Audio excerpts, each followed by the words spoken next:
ప్రార్థన చేసుకుందాం. పరిశుద్ధుడైన దేవానికి స్తోత్రములు తండ్రి.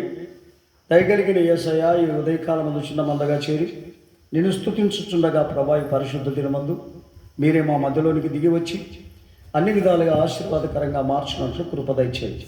వాక్యము చెప్పబోచుండగా మా ఆలోచన కాదు, మీ ఆలోచనే పరలోకము నుండి మా హృదయంలోనికి వచ్చి మాట్లాడినట్లు కృప దయచేయండి.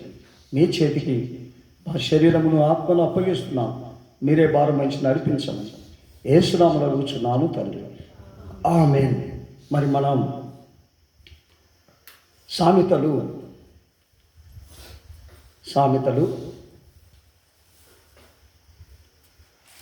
22వ అధ్యాయము 5వ వచనం చదువుదాం.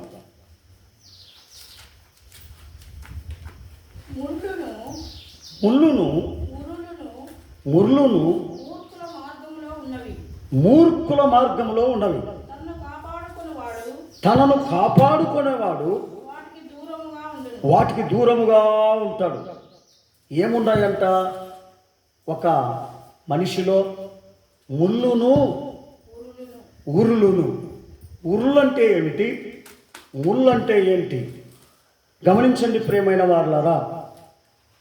ముళ్ళంటే దినదినము బాధించేదే ముళ్ళు.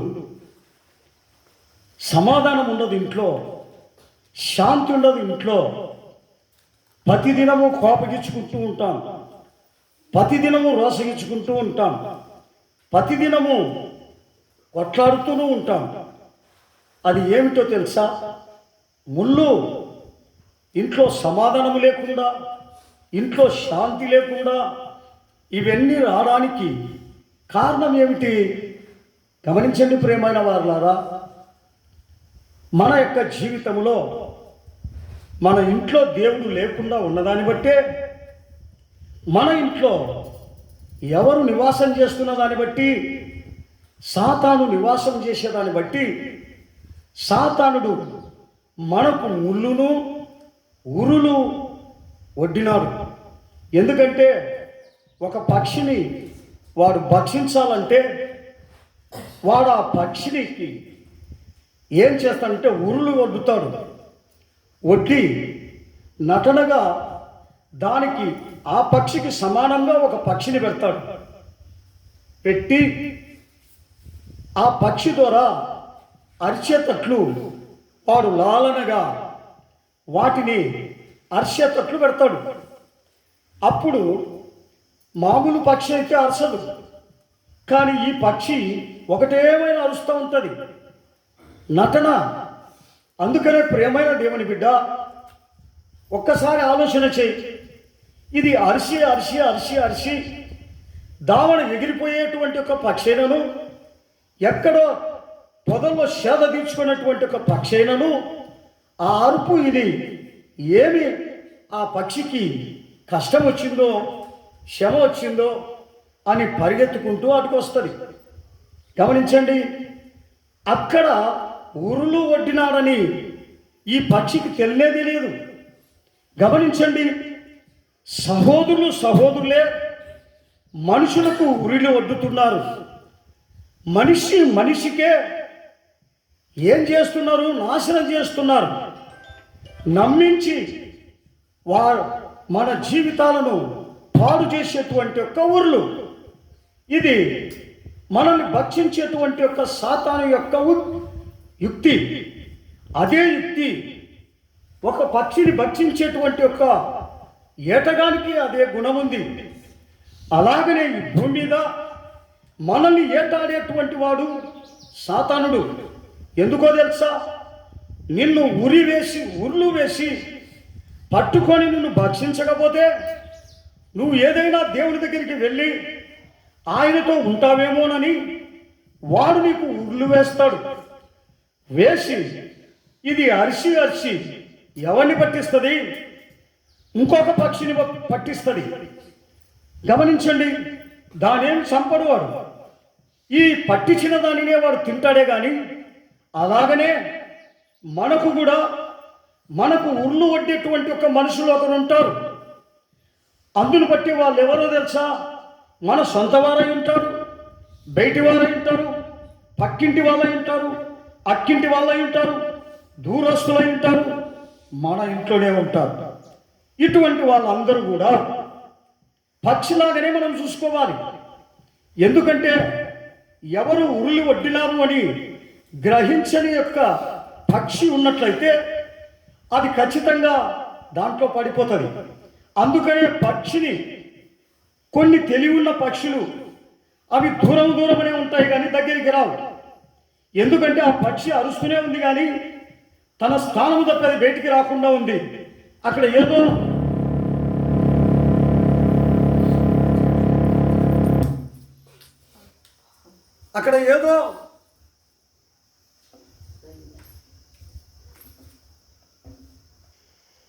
ఉరి ఉందని మాత్రం ఆ పక్షి తెలుసుకొని దగ్గరికి రాదు. ప్రేమైన దేవుని బిడ్డ, ఇటువంటి యొక్క ఆలోచన మన జీవితాలలో ఉంటే మనము కూడా సైతాన్ నుండి తప్పించుకోగలుగుతాం. అందుకనే ఆయన అంటున్నాడు, సంఖ్యాకాండము 22వ అధ్యాయము 32వ వచనములో ఆయన ఏం చెప్తున్నాడంటే, సంఖ్యాకాండము 22:32 వచనం. 32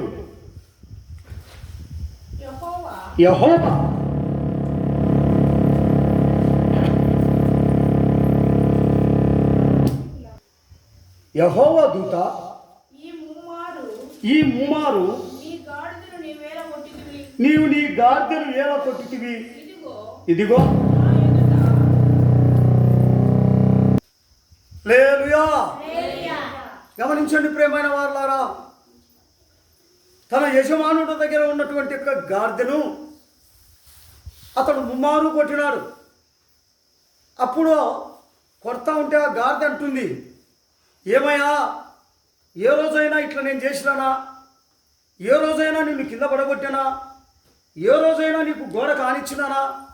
ఈరోజు గోడ కానిచ్చేదానికి నీ కాళ్ళను కారణం ఏమిటి? హల్లెలూయా. నువ్వు తప్పు మార్గంలో వెళ్తా ఉన్నావని, దేవునికి విరుద్ధమైన కార్యాలు చేస్తున్నావని నేను ఎవరిని చూస్తున్నా? ఎదుట దేవదూతను చూస్తున్నా. ఆ సందుకు అడ్డంగా నిలబడింది దేవదూత. అందుకొరకై ఆ దేవదూతను దూసుకొని నేను పోయేదానికి ఎట్లా అవుతుంది అని నేనేం చేస్తున్నాను? ఈ యొక్క అల్లరి చేస్తున్నానని గాడిద ఎవరితో మాట్లాడుతుంది? బుద్ధి లేని యొక్క మనిషితో మాట్లాడుతూ ఉంది. దేవునికి స్తోత్రం. అతడు ఎందుకు బుద్ధి లేకపోయినాడు? దర్శనాలు చూసేవాడు, దేవునితో మాట్లాడేవాడు, దేవునితో అన్ని విషయాలు తెలుసుకునేవాడు. ఇటువంటి ఒక మనుషుడు ఏమైపోయినాడు? తెలివి తక్కువగా డబ్బుకు ఆశపడినాడు. డబ్బు కొరకై మరి గమనించండి, మన యొక్క బిడ్డలను శపించడానికి వెళ్తున్నాడు.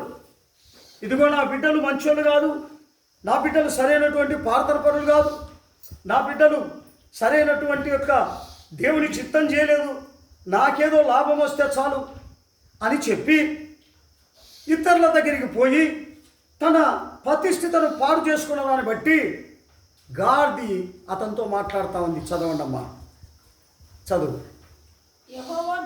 యెహోవా దూత ఈ ముమ్మారు నీవు నీ గాడిదను ఎలా కొట్టితివి, ఇదిగో నా ఎదుట నీ నడత విపరీతమైనది కనుక నేను నీకు విరోధినై బయలుదేరి కిందికి వచ్చి తిని. హల్లెలూయా, హల్లెలూయా. ఈరోజు ప్రియమైన దేవుని బిడ్డ, మన జీవితము దేవునికి విరుద్ధమైనదైతే ఆయన వచ్చి మనల్ని ఏం చేయాలనుకుంటాడు? శ్రమ పెట్టాలనుకుంటాడు, వేదన పరచాలనుకుంటాడు, దరిద్రత పెట్టాలనుకుంటాడు, కష్టాలు పెట్టాలనుకుంటాడు. కారణం ఏమిటి? నీ బుద్ధి విపరీతమైనది, నీ ఆలోచన విపరీతమైనది, నీ యొక్క గుణగణాలు దేవునికి సమరూపముగా లేవు. అందును బట్టి నేను ఈ రీతిగా వచ్చి తినేని ఎవరు చెప్తున్నారండి? బిలాముకు ఎవరు చెప్తున్నారు? దేవుడు చెప్తా ఉన్నాడు. అందుకని మనము మన బుద్ధిని ఏ రీతిగా పెట్టుకోవాలని దేవుడు కోరుకుంటున్నాడు. సామెతలు 14:14 చదువుతాం. 14వ అధ్యాయము 14వ వచనం. సామెతలు 14:14. భక్తి విడిచిన వాని మార్గము వానికే ఎక్కసమైపోతుంది. మంచివాని స్వభావము వానికి సంతోషం ఇస్తుంది. హల్లెలూయా. గమనించండి ప్రియమైన వారలారా, భక్తి విడిచిన వాని, ప్రార్థన లేని వాని, వాళ్ళ ఇంట్లో ప్రార్థన లేకుండా, వారి దగ్గర ప్రార్థన లేకుండా, మరి ఆ భక్తిని అంతా విడిచిపెట్టి తన యొక్క సొంతంగా జీవించేటువంటి యొక్క వారి దగ్గర ఏముంటుందంట? ఏముంటుంది? వాళ్ళ మార్గాలు, వాళ్ళ బతుకులు, వాళ్ళ యొక్క స్థితి వాళ్ళకే దిగులు. వ్యసన. నేను బతికి ఏం ప్రయోజనం, నేను ఉండి ఏం ప్రయోజనం? అందుకనే ఆయన అంటున్నాడు, సోమరి సీమలను గూర్చి నేర్చుకో, అవి వేసవి కాలమున వడకూర్చుకుంటాయి, బాగా చక్కగా బయటికి రావు, బయటికి వస్తే వరద వచ్చి కొట్టుకొని పోతుంది అని చెప్పి దానికి తెలుసు. అందుకనే అవి ఏం చేస్తాయంటే చక్కగా కాపాడుకుంటాయి, జ్ఞానంతో జీవిస్తాయి. కానీ వంకర మార్గములు వెళ్ళవు. ఇప్పుడు గమనించండి, దాని యొక్క నడక చూడండి, ఒకటే లైన్గా వస్తూ ఉంటాయి. అవి అటు ఇటు పక్కకు పోవు. ఒకవేళ పోయిన చక్కన దాంట్లో చేరుకొని లైన్గా వెళ్తూ ఉంటాయి. అదే రీతితో దేవుని నమ్మిన నువ్వు, దేవుని ఆలోచన కనుక్కున్న నువ్వు, దేవుని చిత్తం వినుచున్న నీవు ఆ మార్గంలో కలుసుకోలేక ఎందుకు పోతున్నావు? ఆ మార్గంలో నడవలేక ఎందుకు పోతున్నావు? ఇదేనండి మన జీవితంలో ఉన్నటువంటి యొక్క శ్రమలకు దారి. అందును బట్టి మనం ఈ లోకంలో దేవుని యొక్క చిత్త ప్రకారం నడవకుండా మన సొంత మార్గం ఎప్పుడైతే ఎత్తుక్కొని మనం ఏం చెప్తాం? అయ్యా, మా సొంత మార్గం మేము ఎత్తుకున్నాము, నువ్వేం ఎతకాల్సిన అవసరం లే, మేము ఎత్తుకున్న ఆలోచన చెప్పు. ఆయన ఏం చెప్తాడు? ఇతడు అంటున్నాడు, అయ్యా ఏమంటున్నాడు? వాడు నాకు దండిగా డబ్బు ఇస్తానంటున్నాడు, అందుకని నేను ఎక్కడికి పోవాలనుకుంటున్నా? ఆ ఇశ్రాయేలు ఊరికే శపించడానికి పోవాలనుకుంటున్నా, ఇది మంచిదా లేదా? నేను పోతాను అంటే ఆయన ఏమంటాడు? అది చెడ్డదని నీకు తెలుసు కదా నాయన, అలా దాంట్లో వెళ్ళొద్దని నేను నీకు చెప్పినాను కదా వాక్యంలో, మరి దాంట్లోనే వెళ్తానంటున్నావే, అప్పుడు వెళ్ళు. నేనేమనాలి? నా ఆలోచన లేకుండా నీ సొంత ఆలోచనలో వెళ్తున్నావు, వెళ్ళు అని ఏమంటాడు? మౌనంగా ఉంటాడు. అందుకనే ప్రియమైన దేవుని బిడ్డ, మనం ఆలోచన కాదు, ఇది మంచిదైతే ప్రభు ప్రార్థన చేస్తాను, ఇది మంచిదైతే నాకు సమాధానం వస్తుంది, ఇది మంచిది కాకపోతే నాకు సమాధానం లేదని, ఆ సమాధానం నా నోటికి రాదని చెప్పి నీ హృదయానికి తట్టుతుంది. ఆ తట్టేంత వరకు నువ్వు ప్రార్థన చేయాలి, అంతవరకు ఆ కార్యములను నిలపాలి. అది దేవుని యొక్క ఆలోచన, దేవుని యొక్క చిత్తం. ఆ చిత్తం చేయకోకుంటే ఏ రీతిగా దేవుని పిల్లలుగా మార్చబడతాం? అదే లూకా సువార్త 17వ అధ్యాయం 39వ వచనం చదువుదాం. లూకా సువార్త 32 చదువుదామా. 17వ అధ్యాయము, లూకా సువార్త 17వ అధ్యాయము 32వ వచనం. లోతు భార్యను ఒక్కసారి జ్ఞాపకం చేసుకోను. ఈమె ఎందుకు జ్ఞాపకం చేసుకోవాలా? ఈమె ఏ ఘనకారం చేసిందని? హల్లెలూయా. ఏ ఘనకారం చేసింది ఆమె? గమనించండి, ప్రభు అంటున్నాడు, అమ్మా నీ ఆస్తిని, నీ ఇల్లును, నీ యొక్క బంగారును, నీ డబ్బును విడిచి నా దగ్గరికి రమ్మని చెప్పి అని పిలుస్తున్నాడు. కానీ నువ్వు బతకాలంటే, యుగయుగములు బతకాలంటే, యుగయుగములు జీవించాలంటే వాటినన్నిటిని విడిచిరా అని ప్రభు చెబితే ఏంటంట? ఈమె ఆశ అంతా ఆ ఆస్తుల మీదనే, ఆమె మనసంతా, హృదయం అంతా, శరీరం అంతా ఎవరి మీద ఉంది? అయ్యో నా బంగారే, అయ్యో నా డబ్బే, అయ్యో నా ఇల్లే, దీన్ని పోగొట్టుకొని నీ దగ్గరికి రావడమా? అంతకన్నా మంచి ఇల్లు ఉందమ్మా నా దగ్గర, అవి నేను చూడలే, చూసే నా ఇల్లే పోగొట్టుకొని నేను ఎట్లా వస్తా? అందుకని ఈ లోక జనులు, ఈ లోకాన్ని, ఈ లోక ఆశలు, ఈ లోక స్నేహము, ఈ లోక అంతస్తులు, ఇవన్నీ వదిలి ఎవరి దగ్గరికి రాలేరు? దేవుని దగ్గరికి రాలేరు. మేము నరకానికన్నా పోతాం, చచ్చన్నా పోతాం, కానీ మా మార్గము తప్పిపోయింది, సరి చేసుకో, దాన్ని చక్కపరుచుకో, చక్కగా నడుచు అని ప్రభు అంటున్నాడు. నేను నడవను, నేను ఆ దారిలో నాకు వచ్చేదానికి కాదు అంటే ఆయనేమంటాడండి, నువ్వు దేవుని బిడ్డవే, ప్రార్థన పరురాలువే, దేవుని యొక్క మరి మంచి నీతిపరంగా జీవించే జీవితమే, కానీ నీ ఆశలన్నీ ఎక్కడున్నాయి? అదుగో ఈ భూమి మీద ఉన్నాయి. ఈ భూమిలో నేను ఎట్లా బతకాలా, ఎట్లా సంపాదన చేయాలా, ఎట్లా నేను అందరికంటే బాగుండాలా అని ఎప్పుడైతే మనం ఆలోచన చేస్తామో అన్ని విధాలుగా బాకీలు మన మీదకి వచ్చి పడతాయి. ప్రభువా, ఈ లోకంలో నాకేమొద్దు, అన్న వస్త్రములు చాలు ప్రభువా, బట్ట నా తండ్రి తినేదానికి తింటుంటే చాలు, నీ నీతిని నేను అనుసరిస్తా, నీ నిజాయితీని నేను అనుసరిస్తా, నీ యథార్థతను నేను అనుసరిస్తా అని నువ్వు చెప్తే దేవుడు అన్ని ఇంటికటికి తీసుకొచ్చి నీకు ఇస్తాడు. హల్లెలూయా. నువ్వు పరిగెత్తితే జరిగేది లోతు భార్యకు జరిగినట్లే.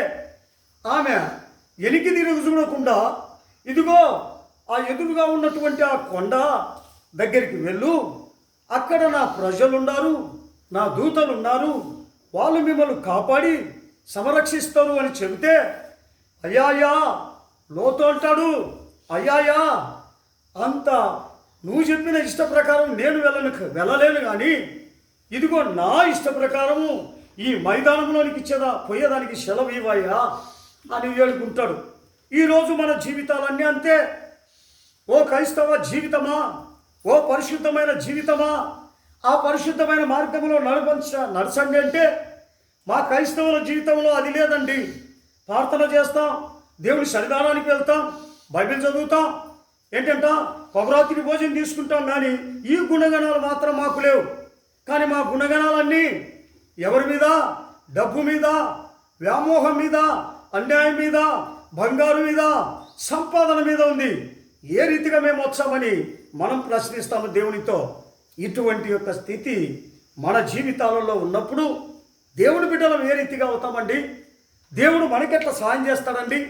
అందుకని ఆయన అంటున్నాడు, నా వాక్యము వినండి, వాక్యం విని వాక్య ప్రకారం జీవించడానికి మీరు మొదలు పెట్టండి, నేను మీ దారిని చక్కగా తీసుకోబోతా, మీకు ఏ కొదవ లేకుండా, ఏ బాధ లేకుండా చక్కగా మిమ్మల్ని కాపాడుతాను. హల్లెలూయా, హల్లెలూయా, హల్లెలూయా.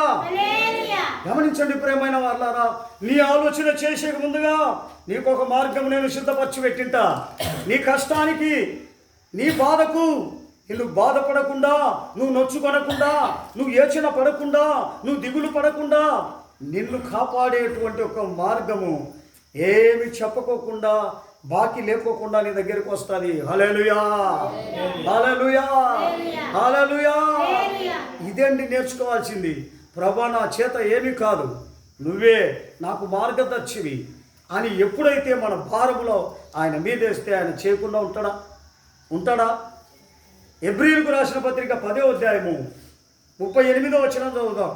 ఎబ్రీయులకు రాసిన పత్రిక 10:38. త్వరగా చదవాలా. 10వ అధ్యాయం 38.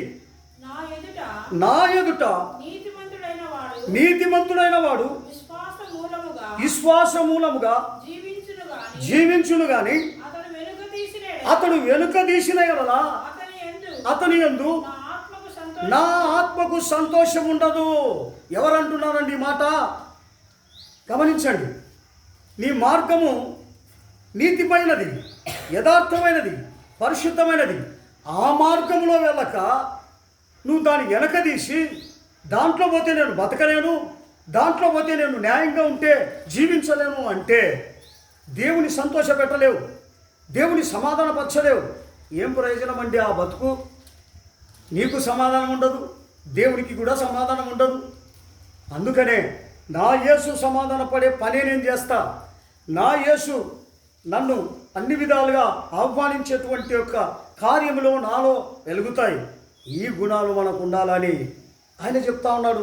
సామెతలు 12వ అధ్యాయం 26వ వచనం చదువుదాం. సామెతలు 12:26 వచనం. సామెతలు 12:26. త్వరగా చదవాలి, ముగిస్తా.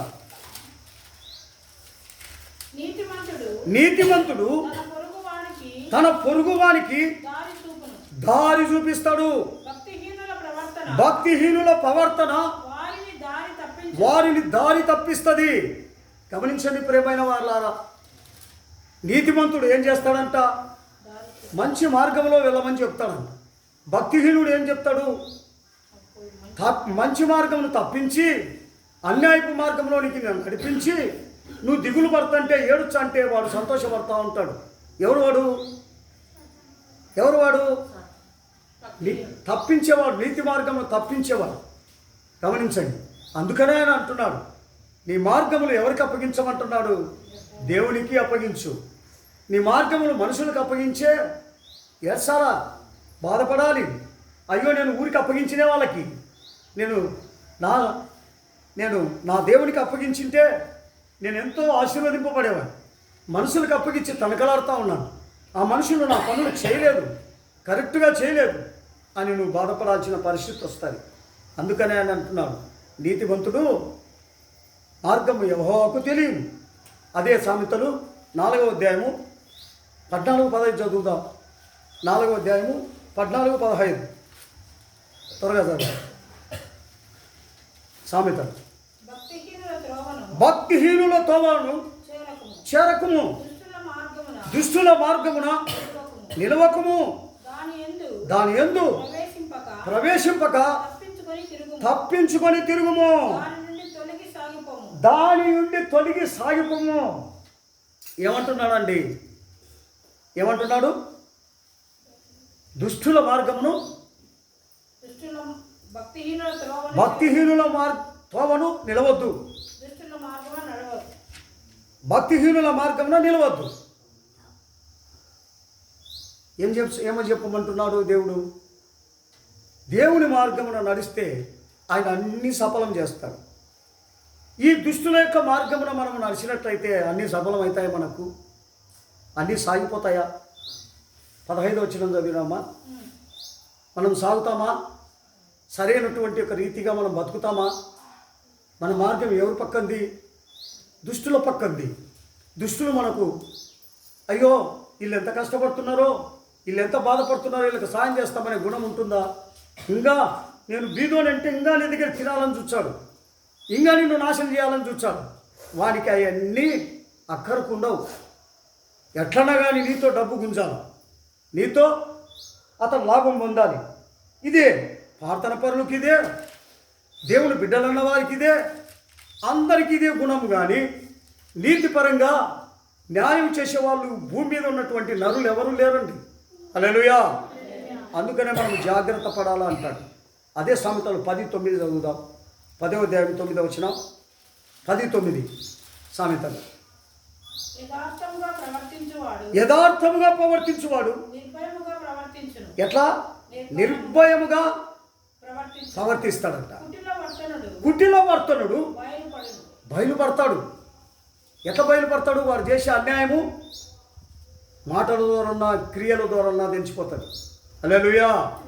పేరుకు మాత్రం నైస్గా మాట్లాడతారు, మనల్ని చిక్కించుకుంటారు. మనల్ని అందులో చిక్కించుకొని, మీకు తెలుసు లేదో, కొంతమంది ఒక ఇల్లు కట్టాలని ఒక బేల్దార్ దగ్గరికి సహాయం పోయి అడిగితే ఫస్ట్ చెప్పేటప్పుడు వాడు ఏం చెప్తాడంటే తక్కువలో చెప్పేస్తాడు, తక్కువ బడ్జెట్లో. తర్వాత కట్టేదానికి వేల కల వాని హృదయం కఠినమైపోతుంది. ఏమయ్యా నువ్వు చెప్పిన మాట ఇది, నేను అందుకనే ఇంత డబ్బులు ఉంచుకున్నాను, మరి నువ్వు ఈరోజు దీనికి 2 అంతలు డబ్బులు ఖర్చు పెట్టివే అంటే వాని నోట్లో మాట ఉండదు. వాడెవరండి? దుష్టుడు. గమనించండి ప్రియమైన వాళ్ళారా, వానికి దయా దాక్షిణ్యం లేదు.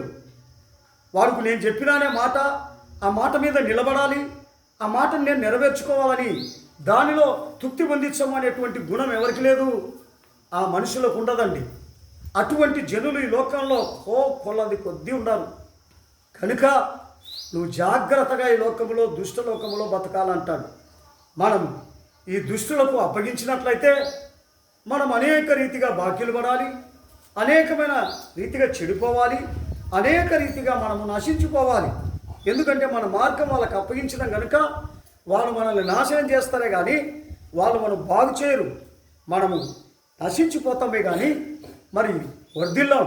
ఎందుకంటే అన్ని బాకీలలో పెట్టి మనల్ని ముంచేస్తాడు. అదే దేవుని నమ్మితే, దేవునికి ఆ భారం ఇస్తే ఆయన నిన్ను ముంచేస్తాడా?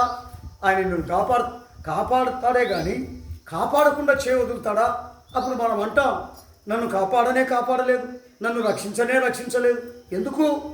నీ మార్గం ఆయనకు వేసి నువ్వు నిశ్చింతంగా ఉండలే. నువ్వు దుష్టుల మార్గమున పరిగెత్తా ఉన్నావు కనుక ఆయన నీకేం సహాయం చేయడు. నువ్వు పరిగెత్తు కష్టాలే తప్ప మంచి ఉండవు అంటాడు. అందుకని ఒక వాక్యం చదివి నేను ముగిస్తా. గలతీయులకు రాసిన పత్రిక 2వ అధ్యాయము 4వ వచనం. 2వ అధ్యాయము 4వ వచనం. మనలను దాసులుగా చేసుకొనవలెనని క్రీస్తు యేసు వలన మనకు కలిగిన మన స్వాతంత్రమును వేగు చూచుటకు రహస్యముగా తేబడి దొంగతనముగా ప్రవేశించిన కపట సహోదరుల వలన జరిగినది. హల్లెలూయా. ఎట్లా మనలో ఎట్లా జొరబడతారు? నైస్గా చేస్తారు. మనల్ని ఇరికించాల, మనల్ని నాశనం చేయాల. ఏంటంట? ఫస్ట్ మాత్రం తక్కువగా చెప్తారు, తర్వాత నాకేం తెలుసు మనం మిందేసేసారు. ఇది ఎవరి యొక్క పన్నాగా? దుష్టుల యొక్క పన్నాగం. అందుకనే దుష్టుల మార్గమున వెళ్ళొద్దు అని ప్రభు సెలవిస్తున్నారు.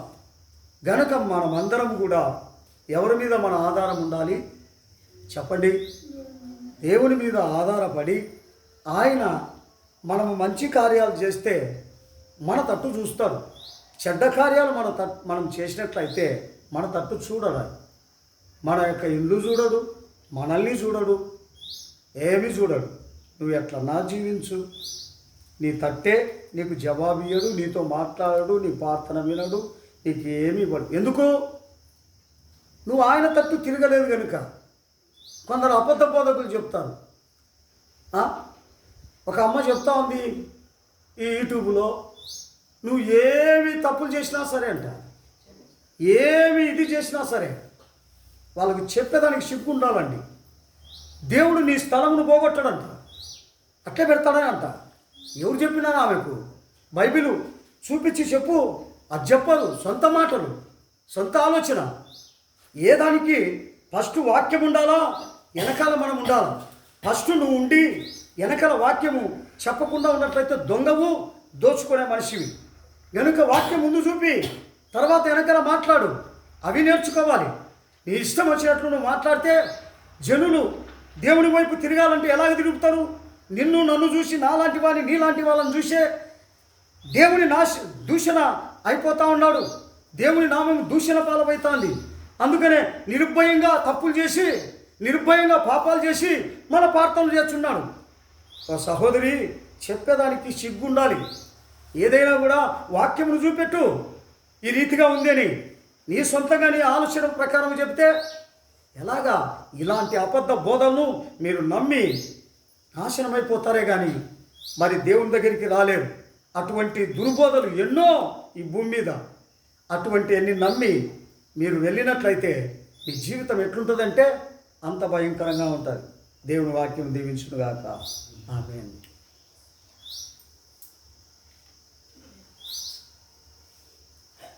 మహోన్నతుని బోధలన్నీయు నా మార్గమునకు వెలుగు ఆయను. మహోన్నతుని బోధలన్నీయు నా మార్గమునకు వెలుగు ఆయను. నీ ఆత్మ బలమున కీర్తి భూమిలో నడిపి జీవితమెంతో. నీ ఆత్మ బలమున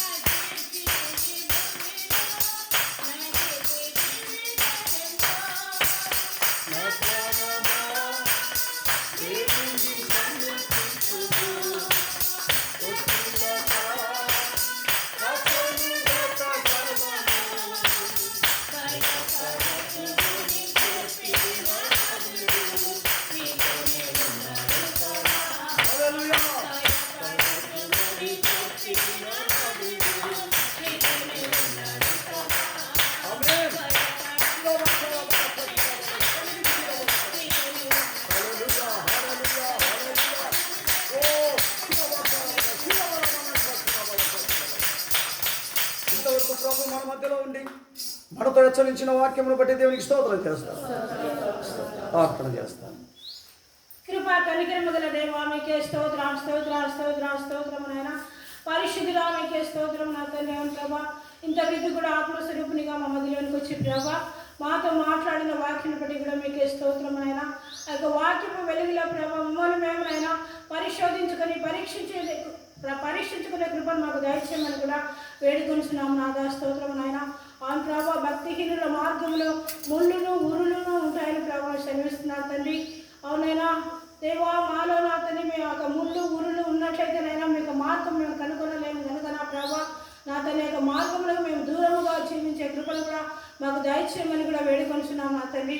అవునైనా బిలాము ప్రభా తప్పు మార్గంలో నడుస్తున్నాడు కాబట్టి నైనా ప్రభా దేవదూత వచ్చి నైనా గాడుతో మాట్లాడిన రీతిగా నా ప్రభా నైనా తన మార్గమును సరిచేసుకోవడానికి చెప్పిన కృపను బట్టి కూడా మీకే స్తోత్రం నాయన. ఆ రీతిగా నా తన మేము కూడా నైనా మా యొక్క మార్గములను వంకరగా ఉన్నవేమో ప్రభా. అవునా తండ్రి దేవా, మేము వంకర త్రోవలలో తొలగిపోవని పాపము చేయ వారితో కూడా తీసుకుపోతారని ప్రేమ సెలవిస్తున్నాను తండ్రి. నైనా ఆ వంకర త్రోవలలో మేము తొలగిపోకుండా నైనా సరైన మార్గంలో ప్రభావం మేము నడవడానికి కూడా సహాయం చేయమని కూడా వేడుకొంటున్నాం తండ్రి. వచ్చిన వీళ్ళందరినీ కూడా నేను ఒక్కొక్కరి పేరు పేరున ఆశీర్వదించండి, బలపరచండి ప్రభా. విన్న వాక్యానుసారంగా ప్రతి ఒక్కరు నడుచుకోవడానికి సహాయం చేయండి నా తండ్రి. దేవా సంఘమును ఆశీర్వదించండి, దీవించండి నైనా. కడవరి దినాలలో అనేకులు నా ప్రభా రక్షణ పొందడానికి కూడా సహాయం చేయమని కూడా వేడుకొంటున్నాం నాయన. వచ్చిన వీళ్ళని ఆశీర్వదించండి ప్రభా. ఏకబిడనైనా ఏక ఆలోచిత మీకు సన్నిధానంలో కనబడుతున్నారా ప్రభా. వారి యొక్క హృదయ ఆలోచనలు అన్నిటిని కూడా ప్రభా మీరు నెరవేర్చమని కూడా వేడుకొంటున్నాం నాదా. స్తోత్రం నాయన. మీరు త్వరగా రాబోతున్నారు తన యొక్క రాగల మహిమల రాకడలే ప్రభా. మేమందరము కూడా నైనా నిందా రైతులుగాను నిర్దోషుగాను నిష్కలంకులుగా ప్రభా మీకు నిత్య రాజ్యంలో చేరే కృపను మాకు అందరికీ కూడా దయచేయమని మా ప్రభుని మా రక్షకుడైన నజరుడైన యేసుక్రీస్తు పరిశుద్ధ నామములో అడిగి వేడుకుంటున్నాం తండ్రి. నా ప్రాణమైన నా సమస్తమైన పరిశుద్ధ నా ప్రాణమైన ఆయన చేసిన అందరూ దేవునికి స్తోత్రం చేస్తారు. హల్లెలూయా హల్లెలూయా హల్లెలూయా. అందరికీ స్తోత్రం. దయచేసి